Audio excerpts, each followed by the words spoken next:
একটু প্রকৃতির কাছে গেলে মনটা হালকা হয়ে যায়। ঘুরতে যাওয়া মানে নতুন কিছু দেখা, নতুন কিছু শেখা। জীবনের ব্যস্ততার মাঝে একটু ছুটি, শুধু নিজের জন্য। পাহাড়, নদী, সবুজ আর আমি এক নিঃশ্বাসে বাঁচা।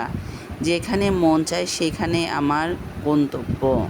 ভ্রমণ শুধু গন্তব্য নয়, একটা অনুভব।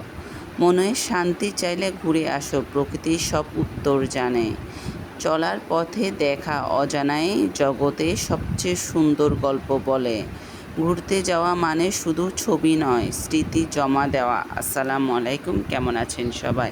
আশা করি সবাই অনেক ভালো আছেন। আলহামদুলিল্লাহ, আমরাও ভালো আছি।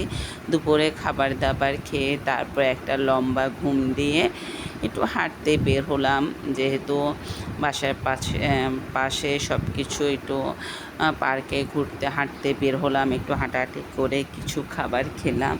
যাই হোক, আলহামদুলিল্লাহ খেয়ে তারপরে আবার প্রকৃতির সাথে মিশে গেছি, নিজেকে হারিয়ে ফেলেছি। নিজেকে অনেক দিন পরে এভাবে হাঁটতে গেলাম। আসলে মাঝে মধ্যে এভাবে ঘুরতে বা একদম প্ল্যান ছাড়া যেতে ভালো লাগে। তো আমি যখনই দেখা যায় আমার মন ভীষণ খারাপ, তখন একটু ঘুরতে যাই। যখনই দেখা যায় একটু সময় পাই তখনই ঘুরতে চলে যাই।